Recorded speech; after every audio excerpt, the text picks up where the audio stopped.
Nabi, ini kita gara-gara kaya walaupun ahli ibadah nanti masuk surganya terakhir. Bahkan perbedaannya sama orang miskin itu jarak 500 tahun. Waduh, gimana kalau kita miskin aja? Itu kira-kira mau nggak suaminya ngajak begitu tuh? Oh enggak, tinggal cari suami lain gitu ya. Oh enggak gitu. Tapi ini karena orang soleha, ya udah ikut. Karena ada sesuatu yang lebih berharga adalah akhirat. Akhirnya gimana? Gimana ya caranya jadi orang miskin? Akhirnya apa? Bingung. Ternyata ketika sahabat-sahabat saat itu perang Tabuk. Begitu perang Tabuk, pas sedang musim panen mestinya pulang perang, itu kormanya udah pada rontok semua, pada busuk semua. Sempat ada yang galau begitu pulang, ya kita pulang perang kormanya pada busuk ya, udah pada rontok. Akhirnya apa? Justru sahabat Abdurrahman bin Auf girang. Nah ini kesempatan jadi orang miskin. Akhirnya apa? Wahai semua orang-orang, sahabat-sahabat saya gitu, itu kormanya semuanya yang busuk-busuk saya beli semua dengan harga yang paling mahal. Girang semuanya satu kampung. Sampai yang udah pada busuk-busuk di bawah pohon aja kayak dikerukin. Dibeli, taruh di gudang, dengan harga yang termahal. Duitnya hampir habis. Baru sahabat Abdurrahman bin Auf bilang, alhamdulillah kita jadi miskin, berarti kita surganya nggak terakhir. Ya. Nggak tahu lah kampung rawa ada yang begitu ya. Saya mau jadi tetangganya.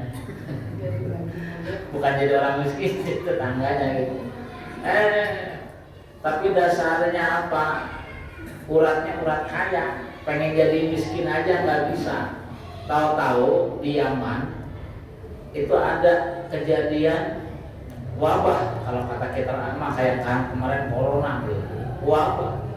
Hasil risetnya para tabib-tabib itu wabah hanya bisa sembuh obatnya dengan korma busuk. Iya, kedengeran lah. Kalau di Madinah ada namanya sahabat Abdurrahman punya korma busuk banyak. Datangin sama gubernur Yamannya, kemudian apa? Wahai sahabat Abdurrahman, korma kamu saya beli semua dengan harga 10 kali lipat. Kaya lagi nggak jadi miskin, ya terakhir lagi surganya. Ya kaya lagi. Akhirnya gimana? Dah, pokoknya kita jangan jadi orang kaya. Sodakohin, buat infak, buat sodako, kasih ke orang, kasih. Tinggal dikit duitnya, alhamdulillah. Berarti kita jadi orang miskin, jadi surganya nggak terakhir. Dasarnya mah uratnya urat kaya ya. Tahu-tahu punya ketemu teman lama, teman lamanya pernah ngutang, ternyata udah jatuh temponya, mau dibayarin nggak dibayar-bayarin, akhirnya modalnya dibikin dagang lagi laku sampai jadi kaya raya. Dibalikinya bukan modal awal, sampai seuntung-untungnya, nih haknya kamu sahabat Abdurrahman, kaya lagi aja. Kalau kita mah kayaknya pengen kaya susah, dia mah pengen miskin susah ya. Ada orang begitu. Terus gimana? Ya ini mah gini, ibu-ibu kita semuanya pengen kaya wajar. Cuman kalau nggak kaya-kaya, miskin gitu ya. Ternyata miskin itu sesuatu yang luar biasa. Kelak di yaumul kiamat itu surganya cepat. Apalagi kalau rumah kontrak ya, nggak punya kursi gitu. Iya, tidurnya juga ya cuma disajadah ya. Itu nanti dihisapnya apa yang mau dihisap ya? Iya, mau dihisapnya apanya yang mau dihisap? Paling juga tentang amal pribadinya. Hartanya mah nggak punya, rumah nggak punya, kontrak. Iya. Nah kita paling tidak, kalaupun kita bercita-cita pengen jadi orang kaya, karena ternyata saya dulu pernah dengar satu hadis, tapi tidak baca ya dari guru saya. Pernah ditanya Rasulullah sama sahabat, ya Rasulullah, bagaimana caranya dakwah di zaman akhir? Tapi dakwah ini mah harus kaya. Kalau buat dakwah, kalau buat diri sendiri mah bagusnya nggak kaya, bagusnya miskin, tapi sabar. Tapi kalau pengen dakwah ngajak supaya orang pada benar, supaya orang pada dapat hidayah, pada mau ngaji, kaya itu lebih bagus katanya. Coba sekarang kalau ada kiai kerek, ada kiai miskin gitu. Makan aja susah, tapi kiai. Terus ada orang non Islam, anggapannya di sini mah keturunannya Cina begitu ya. Ini mau contoh aja contoh, duitnya banyak, manggil tukang ojek. Ini kalau kiai mah upahnya mudah-mudahan berkah ya, begitu upahnya. Kalau Cina yang manggil ngojek langsung kasih cepet. Itu kira-kira kalau ada tukang ojek butuh duit, yang satu manggil dipanggil kiai, yang satu lagi yang manggil Cina kaya, kira-kira tukang ojek kemana? Cina kaya ya. Kalau ke kiai miskin mah paling habis udah nyampe, paling doain mudah-mudahan berkahnya. Ke Cina kaya. Iya. Maka dari itu kalau urusan buat dakwah mah itu ternyata kaya itu katanya perlu. Kalau urusan buat dakwah. Iya, contohnya ini masjid kalau nggak ada orang yang nyumbang ya susah juga ya. Kita sholat di mana dan lain sebagainya. Maka dari itu, kita mah yang penting sekarang nyikapinya aja lah. Pengen jadi orang kaya boleh, cuman kaya yang dermawan. Tapi kalau nggak kaya-kaya, ternyata jadi orang miskin, nanti dihisabnya cepet, masuk surganya cepet. Jarak dengan orang kaya itu bisa nyampe 500 perjalanan. Jadi nggak usah sedih, hidup miskin, nggak usah juga sih. Nanti hidup miskin, tetap pengen kaya. Ya itu cuma kalau kebetulan miskin nggak usah sedih, ada akhirat. Kebetulan kaya minta agar kayanya jadi kaya yang dermawan. Jadi jangan kayanya kaya aja. Kayak orang kalau santunan yatim itu yang bagus doanya jangan minta doa, wahai anak-anak yatim, ibu-ibu, doa apa dan janda, doainnya biar rezeki saya tambah. Nanti rezekinya tambah lupa. Doainnya apa? Doainnya biar tahun depan saya lebih banyak lagi nyantunin. Artinya kalau rezekinya tambah, dia nggak lupa. Iya. Ya kalau lebih banyak nyantunin berarti kan rezekinya tambah. Kalau cuma ngomong minta supaya rezekinya dilancarin, nanti udah lancar mau lupa. Iya, RT minta doa santunan yatim. Doain semuanya biar saya rezekinya banyak lancar. Amin. Bener dijawab, rezekinya banyak lancar, pindah ke komplek. Iya, ke Puri. Iya, dekat yang artis-artis sono gitu. Terus mau nginjak kampung rawa bingung ya, udah deket artis sono. Iya. Makanya doa itu yang rada publik juga. Ya, yang rada bagusan. Jadi kalau rezekinya tambah, mudah-mudahan ke depan lebih banyak lagi saya bisa bantu orang, nolong orang. Itu begitu. Ya. Udah itu mah otomatis tambah namanya. Ya. Jadi itu aja. Ini kalau ini kan berat. Jadi kalau berat, yang penting bagaimana kita nyikapin. Kalau Allah anugerahkan rezekinya gampang, mudah-mudahan jadi orang yang dermawan karena ya Allah. Kalau ternyata kau pastikan juga orang miskin, kayaknya orang kampung rawa banyak deh. Dari pagi berangkat, pulang malam. Emang kaya? Enggak juga. Dulu mah waktu muda perasaan itu orang kuning langsat, kenapa sekarang hitam? Nyari duit terus kaya? Enggak juga. Maunya begitu tuh. Perasaan orang lain mah kerja mah kerja, tangannya kan halus, dia mah tangannya kasar. Emang kaya? Enggak juga, gara-gara sampai tangannya kasar. Iya. Nah, itu nggak usah disedihin. Ternyata fakir itu kalau disabarin, tapi ya kalau disabarin itu jadi orang yang mulia telah di yaumul qiyamah, yang mulia. Maka kata Rasulullah Sallallahu Alaihi Wasallam, ya mahsyarul fuqara, wahai orang-orang fakir, uqtullaha ridho min qulubikum, tadaffaru bisawabi fakrikum wa ila. Wahai orang-orang fakir, kata Nabi ini, berikanlah keriduan. Udah, dinikmatin saja. Sebenarnya orang yang disebut fakir juga kaya sebenarnya. Fakir kelihatannya aja miskin urusan dunia, tapi ternyata dia napas nikmat. Orang kaya napas saja pakai oksigen, ya gitu kan. Orang kaya lihat bulan merinding, lihat daging malah gemeter. Kita coba lihat daging, makan enak. Orang kaya mau makan sate 3 tusuk aja takut kolesterol, stroke. Coba kita 20 tuh kaya, 20 tusuk juga, dan lain sebagainya. Jadi nggak usah dipermasalahkan begitu. Suruh ridho, berikanlah keridoanmu dari hatimu kepada Allah Subhanahu Wa Taala. Tadaffaru bisawabi fakrikum, maka kalian akan memperoleh pahalanya fakir. Makanya Nabi Isa tidak mau kaya karena pahalanya fakir, tahu betul. Nabi Muhammad tidak mau kaya sampai doanya malah Allahumma amitna miskinan, ya Allah matikan aku dalam keadaan miskin. Iya, dan kumpulkan dengan orang-orang miskin. Kita mah nggak kuat, nggak usah dibaca itu doa, nggak usah.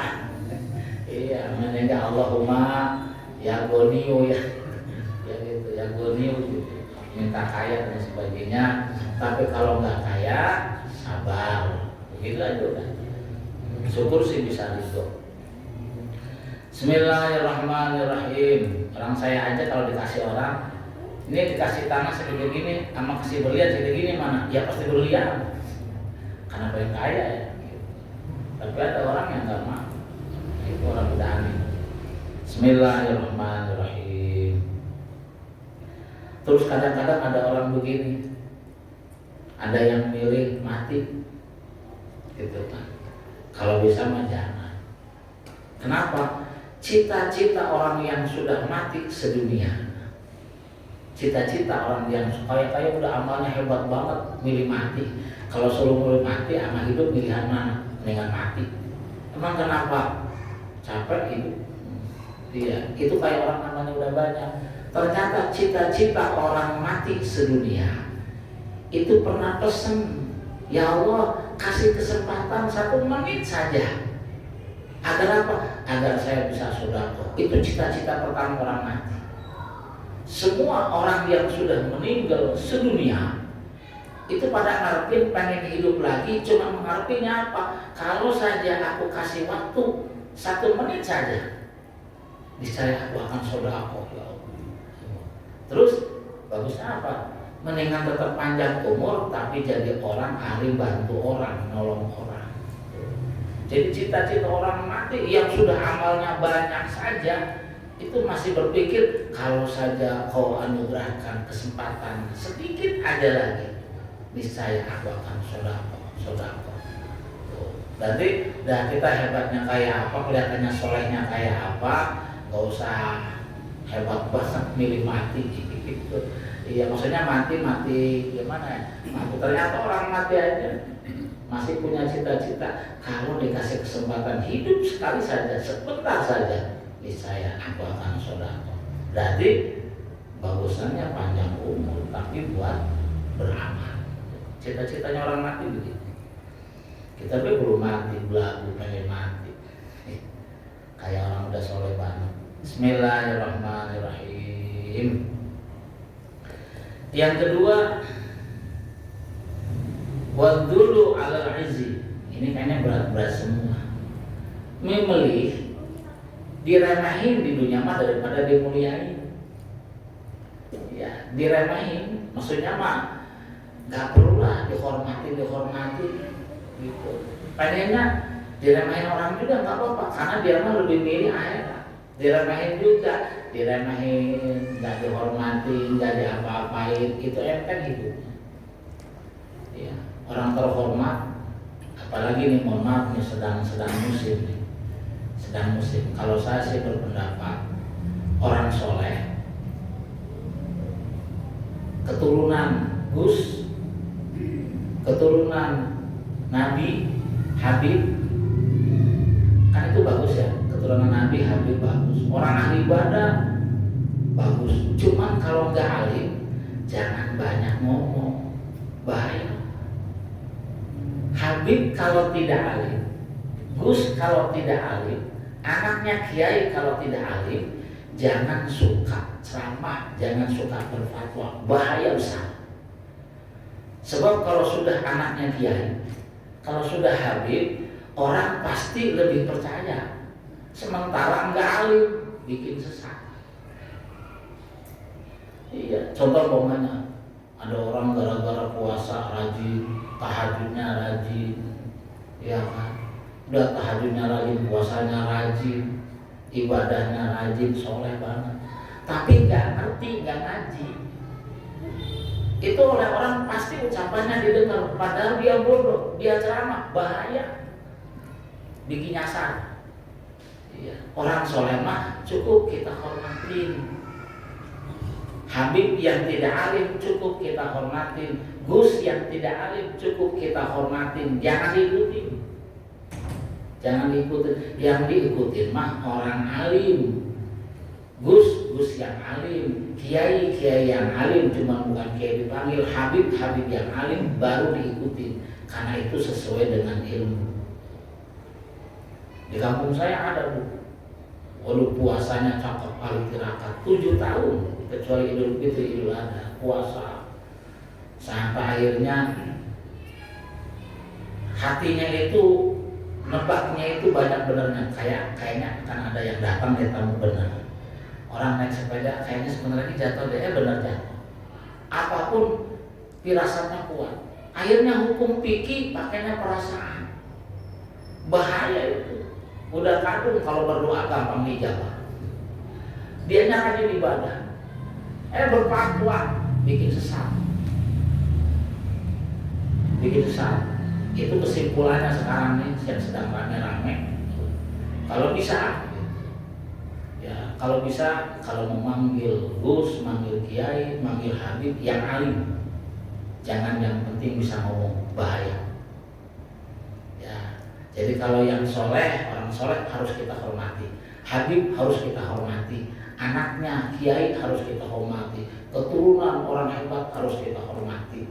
Tapi kalau bodoh jangan diikuti, bahaya. Nah bagus sama jangan berfatwa, begitu. Kesimpulannya dari yang salah dan rame-rame begitu tuh. Kalau saya simpulin, jadi yang harus berfatwa mah itu orang alim yang harus dengan pakai ilmu.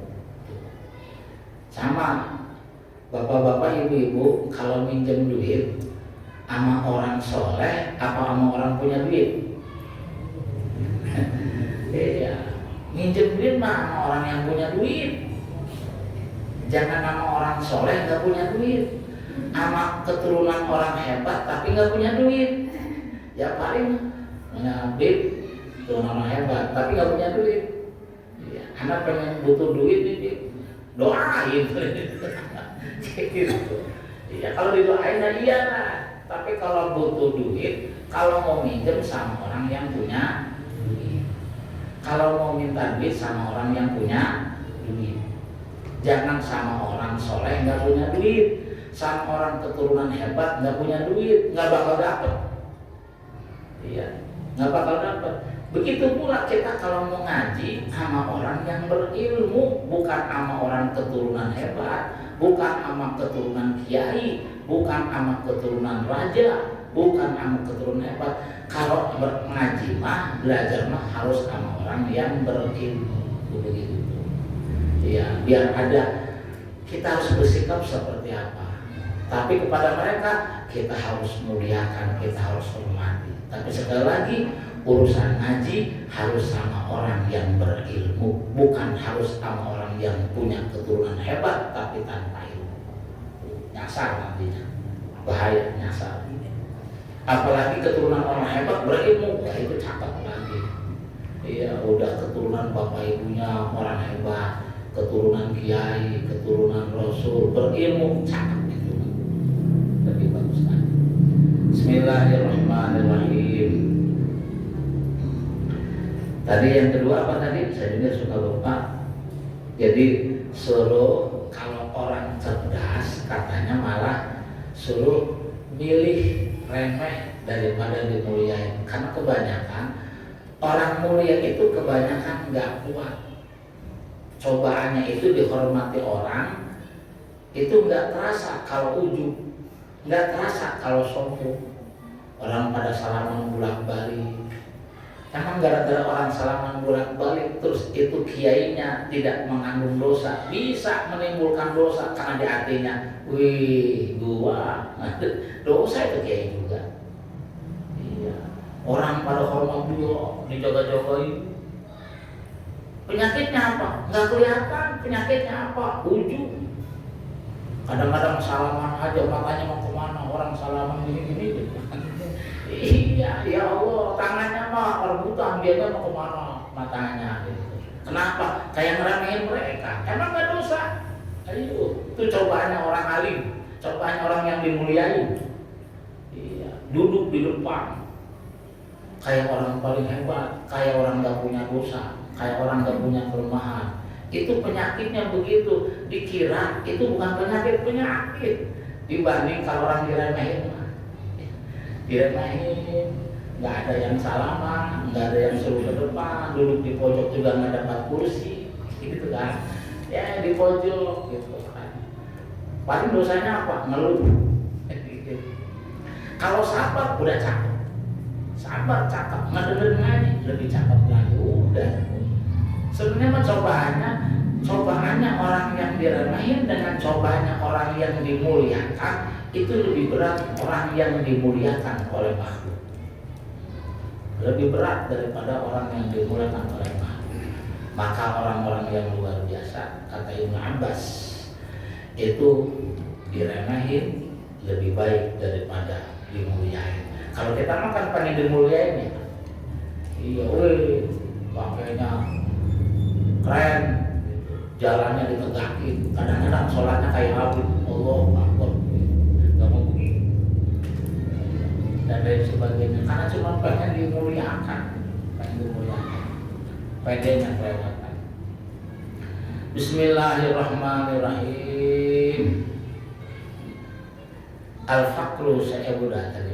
Yang ketiga, ini sebelum ketiga nih, Ruwiya annahu sallallahu alaihi wasallam al-mu'minul ladzi yukhalitun nas wa yasbiru ala adahum afdalu minal mu'min alladzi yukhalitun nas wa la yasbiru ala adahum. Nah gini nih, seorang yang beriman yang bergaul dengan orang lain, hidup di tengah-tengah masyarakat, terus disakiti, diremehin oleh orang lain, itu afdalu di sisi Allah, lebih afdol daripada orang yang mukmin tapi dia jauh dari manusia dan dia tidak sabar atas disakiti oleh orang lain. Contoh nih, kita punya tetangga super rese, dia punya masyarakat super rese, malah nggak sabar pindahnya di mana, di hutan, tapi di sana masih ngeluh, saya mah nggak kuat kalau soal si A kerjanya sering ngebully kita, sering salah paham kita. Itu kalau mau ngomong akdolan mana, itu orang akdolan yang bergaul dengan orang lain, terus sering kadang-kadang disakiti orang lain, disalahpahami sama orang lain, tapi sabar, itu lebih abdul daripada kalau di hutan nggak sabar. Jadi di hutan mah cobaannya sama siapa, masih nggak sabar juga di sana. Jadi di sini mah nih, ya, kita rajin sholat ke masjid, ada yang kata-katain, sholat juga tetap beres, gitu, sabar. Sholat mah sholat, gitu kan, sholat mah sholat, kayaknya itu anaknya juga sekolah pada susah, sabar.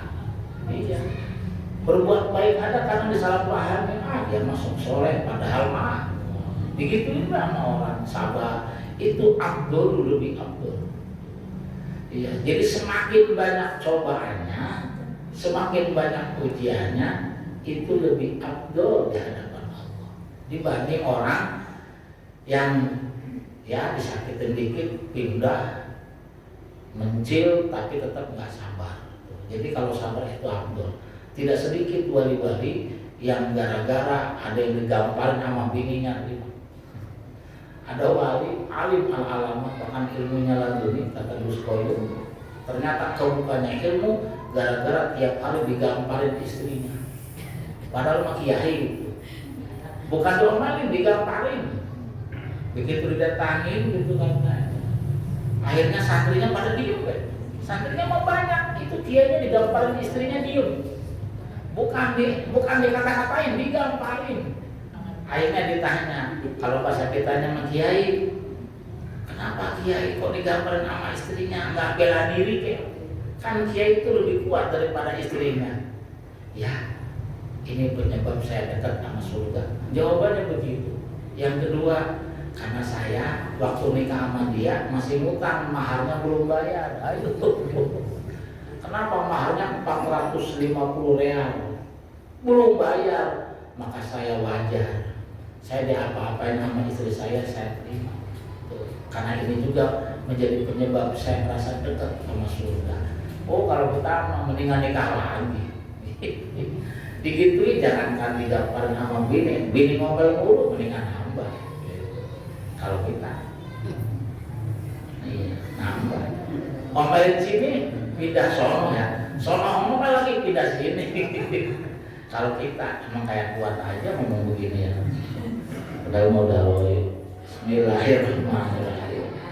Ya tenang ibu-ibu, ini udah tua-tua semua. Kemauan mah ada, tapi kemampuannya nggak ada. Ini cuma ngomong doang. Jadi kemauan mah emang ada sih, tapi kemampuannya udah angkat-angkat.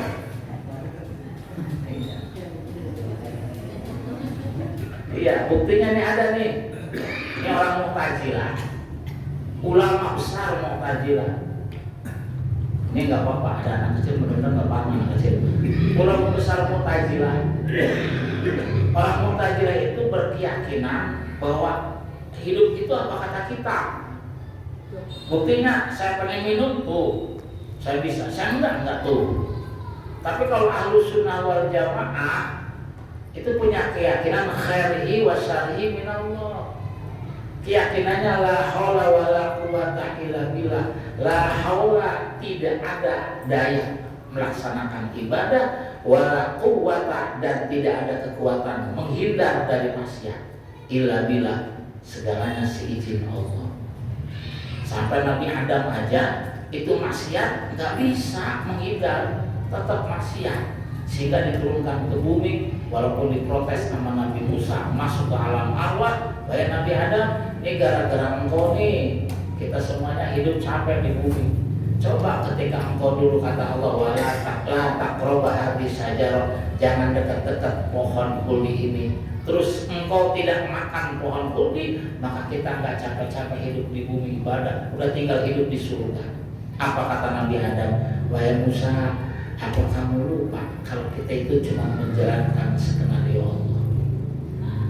Ini hakikatnya, tapi etikanya kita harus dalam bahasa, apabila mengenai baik datangnya dari Allah, apabila mengenai jelek datangnya dari sendiri. Ini etikanya. Nah ini akhirnya apa? Ini tokoh Mu'tazilah ini yang apa-apa itu seolah-olah Allah itu ada sesuatu yang di luar jangkauan Allah gitu. Jadi ada peran kita nikah dengan seorang perempuan solehah dari Ahlus Sunnah wal Jamaah. Mudah, anggap aja kalau ulamanya se-Temawi lah ulamanya. Terus ininya pengantin barunya yang perempuan Ahli Sunnah wal Jamaahnya baru lulus mahasiswa, kan mudah banget ya. Wah, udah nikah malam pertama, ronde pertama seru, anak kecil nggak tahu. Ronde kedua seru lagi. Nah, begitu ronde ketiga orang ini baru lulusan mahasiswi, Temawi udah berapa umurnya ya? Iya. Akhirnya nih kata istri yang soleh Ahlus Sunnah wal Jamaah, Mbak, enak nggak? Enak banget. Kalau enak banget, ayo masih bisa nggak ronde ketiga kayak tadi? Ke taman. Udah capek. Kata abang katanya apa-apa tergantung kita. Ini buktinya diajak enak aja nggak mampu. Cuma disuruh ayo ronde ketiga kayak yang tadi tuh, nggak bisa. Udah bisa ngos-ngosan, bisa pingsan saya. Gitu. Nah itu ternyata menang Ahlus Sunnah wal Jamaah. Baru itu tokoh Mu'tazilah masuk pemahaman Ahlus Sunnah wal Jamaah. Ternyata apa yang kita inginkan saja, walaupun itu enak, kalau tanpa izin Allah kita nggak mampu. Ini kalau ngomong fair, saya pengen tiap malam, cuma pengen ya, sholat sunnah 100 rakaat. Tapi baru 2 rakaat aja ya Allah, tidur, pengen doa, Allah belum izinin. Cuman pengen doa. Kalau pengen saya pengen jadi orang baik ya Allah. Saya pengen sholat sunnah 100 rakaat tiap malam. Baru 2 rakaat tidur. Itu memang kenapa? Ya semuanya seizin Allah. Walaupun itu kebaikan dan kita pengen baik. Dan kemaksiatan sebenarnya begitu juga sebenarnya. Ada yang saya pengen menghindar. Tapi kerja saya di kolam renang. Aduh. Iya, yang tebal, yang tipis, aduh, astagfirullah, aduh, gimana ya, dan lain sebagainya ya. Itu dulu bukan kerja. Saya dulu jadi keamanan, keliling santri ke kolam renang, subhanallah. Tapi ini apa lagi subhanallah? Aduh, nggak bisa. Iya, tapi makanya itu hikmahnya bukan untuk kalau begitu kalau maksiat izin Allah, bukan. Maksudnya gini. Kalau kebetulan kita jadi orang baik, ini sekarang ini anggapnya jadi orang baik, kemampuan ngaji jangan dibalikin ke diri sendiri. Ya iyalah gua, jangan. Itu ujung. Balikinnya tahu. Alhamdulillah ya Allah, pada saat ini kau anugerahkan kemampuan bisa sholat berjamaah dan ngaji. Kalau suatu saat bisa sampai puasa berhari-hari sunnah, alhamdulillah. Yang pengen mah jutaan pengen puasa sunnah. Saya pengen terus aja puasa Senin Kamis.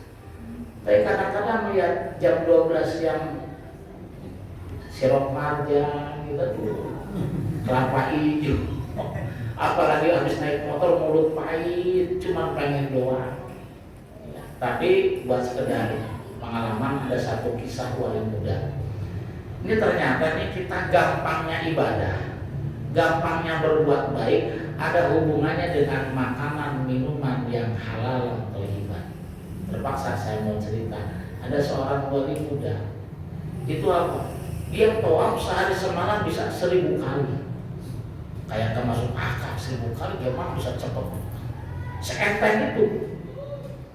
Dikerjain sama orang yang ngetes, bener nggak dia wali? Saya kasih nih makanan yang subhat. Subhat itu nggak jelas halal apa haram. Begitu, dan walinya tahu. Supaya tahu hikmahnya dia makan juga itu yang subhat. Begitu dimakan, ternyata apa? Itu yang tadinya bisa 1000 kali, cuma bisanya 100 kali, itu juga udah berat. Tuh, efeknya makanan yang subhat. Akhirnya dites lagi, dikerjain lagi. Coba saya kasih makanan yang haram. Itu wali bukannya tidak tahu, tahu. Dimakan juga makanan yang haram. Begitu makanan yang haram, tawaf 7 putaran aja udah capek mus-musan. Akhirnya ini sama orang yang ngerjain, alah apa kamu katanya wali, saya kasih makan yang subhat ditelan, yang haram ditelan juga. Gitu, wali apakan lu gitu. Ya akhirnya dia suruh jawab gitu. Saya tahu kalau kamu ngasih makan yang subhat, kenapa saya makan? Dan kamu juga ngasih makanan yang haram, kenapa saya makan? Saya cuma pengen tahu hikmahnya. Apa tuh makanan yang halal, yang subhat, yang haram. Ketika hanya makan yang halal, saya mampu tawaf 1000 kali. Ketika kamu memberikan makanan yang subhat, saya 100 kali aja susah. Dan ketika kamu memberi makanan yang haram, pengen tawaf 1 putaran aja, beratnya luar biasa. Nah kita kalau pengen magnetnya, hawanya gampang dalam kebaikan-kebaikan ibadah, maka introspeksi. Makanannya hanya yang halal atau thayyibah. Kalau kita udah mulai berat, jangan-jangan ada yang subhat. Kalau apalagi ada pengajian, ngaji lagi bosen. Nah udah mulai jangan-jangan ada yang haram itu. Apalagi itu jam pengajian dan sebagainya.